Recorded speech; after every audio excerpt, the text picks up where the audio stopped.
Good morning, everybody. Today is Wednesday, September 24th. I'm Jon Weigell, and this is the Hustle Daily Show.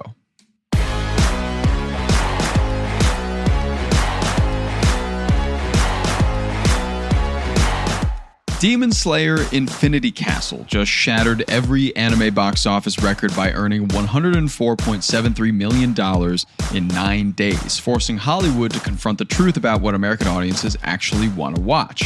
Today, we're exploring how Japanese animation went from niche hobby to potential industry savior and why Gen Z's anime obsession might be the most important entertainment metric for Hollywood executives. We'll get to that and the biggest headlines in business and tech right after this. Starting us off today, Tyson Foods launched its Chicken Cups line, which are little microwavable cups filled with little chicken nuggets that you can heat up in less than 2 minutes and can probably eat entirely in even less time. Next, Nvidia will invest as much as $100 billion in OpenAI for non-controlling shares, while OpenAI will pay Nvidia for chips. OpenAI CEO Sam Altman said that the partnership will, quote, create new AI breakthroughs and empower people and businesses with them at scale. Two AI giants working together. We'll see what happens. Next, we go up north to Canada. Canadian startup Acrylic Robotics is training an AI-led robotic painter to generate near-perfect dupes of late artist Norval Morsiu's catalog that will strengthen its forgery detection model's metal. The goal you'd expect here is to use the tech to remove unauthorization reproductions from the market. The artist's estate estimates forgers have sold over $72 million worth of fake Morsiu paintings. The goal you may not expect, on the other hand, is that'll all clear the market for Acrylic's authorized robot-made replicas, which the startup and the estate team up to sell. The robo-art has gotten so good, they say, that it commands higher prices than standard prints. And finally here, Michelob Ultra is now America's top-selling beer, overtaking Modelo Especial. The Anheuser-Busch brand recently employed Lionel Messi as its face and now offers a non-alcoholic version. Congrats, I guess, to Michelob Ultra.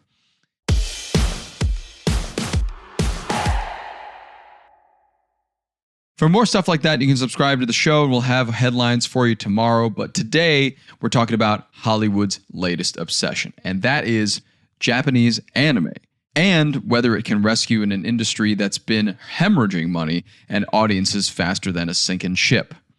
So when a single anime film breaks records that eluded over 100 previous attempts, studio executives start paying attention. Demon Slayer Infinity Castle just proved that American audiences will show up for subtitled Japanese animation in numbers that would make Marvel pretty jealous right about now.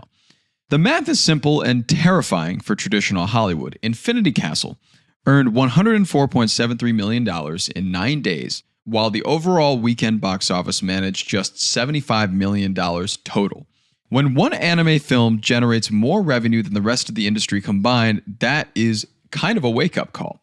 But this story goes deeper than just one successful movie. We're watching the potential transformation of American entertainment driven by a generation that has fundamentally different viewing habits and cultural preferences than their parents. Let's establish the scope of what Hollywood is dealing with here. According to recent polling data, 42% of Gen Z watches anime weekly, and 94% of the generation is familiar, at least, with anime content.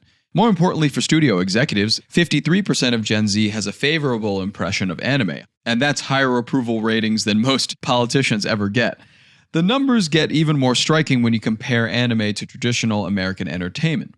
When surveyed about entertainment preferences, Gen Z's enjoyment of anime surpassed the top 3 most popular sports in America, including the NFL. We're talking about a medium that's competing with and beating the country's most established cultural institutions. The financial implications from there are quite staggering. The global anime market was valued at $4.3 billion in 2023 and is projected to reach $7.43 billion by 2030, growing at nearly 8% annually right there. But the real growth is happening in North America, where the anime market is expected to expand at 16% annually through 2030, the fastest growth rate globally. Infinity Castle, the movie, becomes the highest earning anime movie domestically, surpassing the previous record holder, Pokemon, the first movie, if you can remember that, which earned $85 million, and that was back in 1999. It's been 26 years. The fact that it took 26 years for an anime film to break that record shows, number one, how old I am, but also number two, how dramatically the landscape has shifted recently. The streaming data tells an even more compelling story, so let's look at that.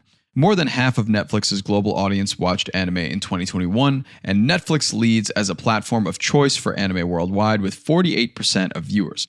The company's APAC region generated 35% of subscriber growth in the most recently reported quarter, largely driven by anime and international content. This is really all about anime converting mainstream audiences who previously had no interest in Japanese animation to the medium. The record-breaking opening weekend of Infinity Castle brought anime's reach to US moviegoers who otherwise wouldn't really have considered watching a Demon Slayer movie, which is the anime property that it was under. The production economics, though, make anime particularly attractive to cost-conscious studios. The entire 5-season budget of Attack on Titan, really popular anime, was roughly equivalent to a single $15 million episode of Game of Thrones. So animation can deliver global hits at a fraction of traditional production costs, and that is perking the ears of accountants at studios. This cost differential explains why Netflix and Amazon commissioned 53% of their titles outside of the US in recent data. Rising domestic production costs and post-strike disruptions have made international production more appealing, with anime representing some of the best value in entertainment production. But anime's appeal goes beyond the economics. It's tapping into fundamental shifts in how younger audiences consume entertainment. Gen Z and Gen Alpha have grown up with global content on streaming platforms, making them more receptive to subtitled and culturally specific storytelling than previous generations. The sustained attention Infinity Castle received from younger demographics demonstrates that these audiences will actively seek out content that resonates with them regardless of its origin. I could attribute this to the popularity of also something like K-pop, which has spanned the globe, and a lot of people in America don't necessarily speak Korean. When 34% of America's Gen Z acknowledges being anime enthusiasts, roughly 15 million people there, you're looking at a substantial market segment that traditional Hollywood has largely ignored. The merchandising potential adds another revenue stream on top of this that Hollywood desperately needs. According to more survey data, 28% of global customers who watch anime have spent over $200 on merchandise, and 10% have spent over $500. Gen Z shows strong intention to buy products co-branded with anime titles, including snacks, beverages, electronics, and apparel. This creates a lot of opportunities for integrated marketing campaigns that extend far beyond theatrical releases. Companies like Pizza Hut have developed anime-themed products and tie-in campaigns, recognizing that anime partnerships can effectively reach younger demographics more than traditional advertising. The timing couldn't be better for Hollywood studios looking for reliable content categories, if we're all being honest here. The overall box office is up just 4.38% since January compared to last year. Hardly the booming recovery that exhibitors and distributors needed. Meanwhile, anime represents one of the few growth segments that's actually delivered both critical acclaim and commercial success. Infinity Castle received a 98% approval rating on Rotten Tomatoes and sustained box office performance across multiple weekends. When critics and audiences agree that your content is working, you found something pretty valuable in an increasingly fragmented entertainment landscape. The distribution model for anime also offers advantages that traditional Hollywood releases can't match. Anime films often benefit from existing fan bases built through streaming series, manga, and gaming franchises. This creates pre-sold audiences that reduce marketing costs and increase opening weekend predictability. Sony's ownership of anime provider Crunchyroll gives them a direct pipeline into anime's most dedicated audience segment. They can reach millions of subscribers who are specifically interested in Japanese animation. However, anime success also presents challenges for traditional Hollywood thinking. The content requires different marketing approaches, cultural sensitivity, and audience development strategies that many studios haven't really mastered or dabbled in. Simply licensing anime properties isn't really enough. Successful releases require understanding the fan communities and cultural contexts that drive the engagement. The 76% drop from Infinity Castle's opening weekend to its second weekend illustrates both the potential and limitations of anime theatrical releases. Front-loaded performance suggests that success depends heavily on passionate core audiences rather than broad mainstream appeal. Think of you're at the movies and what the hell, I'll see this movie. That doesn't really happen that often with anime, it seems. The broader question for Hollywood involves whether anime represents a sustainable content category or a temporary trend driven by pandemic-era viewing habit changes. The consistent growth in anime consumption across multiple platforms and demographics suggests staying power, but entertainment industry trends can shift rapidly, as we all know. What's clear, though, is that anime has forced Hollywood to reconsider assumptions about audience preferences, content economics, and global entertainment markets. When Japanese animation can outperform big-budget American productions while costing a fraction of the price, traditional studio math starts looking pretty questionable. So whether anime can actually save Hollywood here depends on the industry's willingness to adapt to changing audience preferences and production realities. The success of Infinity Castle proves that American audiences will embrace international content when it's high quality and culturally authentic.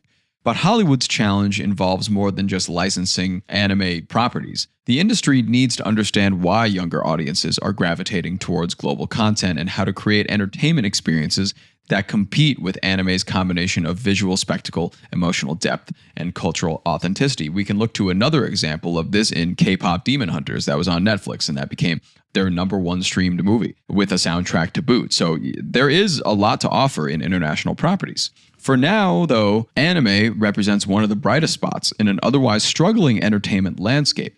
Whether that translates into long-term industry transformation or remains an isolated success story will determine if Japanese animation truly becomes Hollywood's unlikely savior. We'll just have to see about that.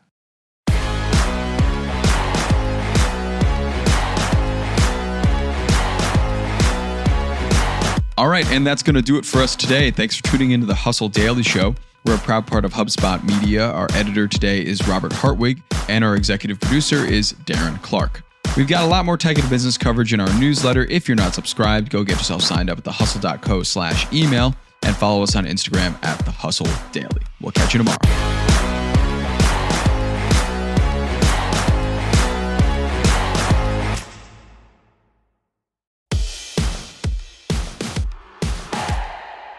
Here's what blows my mind. Most people are sitting around waiting for their boss to give them a raise, while millionaires are building income streams in their spare time. Entrepreneur and creator Marina Magilko cracked the code on this. She built more than 10 income streams that now pull in over $100,000 a month. She shared the secret sauce with our team, so now we're sharing it with you, exactly how she did it. This guide gives you practical step-by-step strategies you can actually implement. So just pick just one income stream from her guide and watch what happens. Stop what you're doing right now and grab it in the show notes 6 months from now, and you'll be glad you did.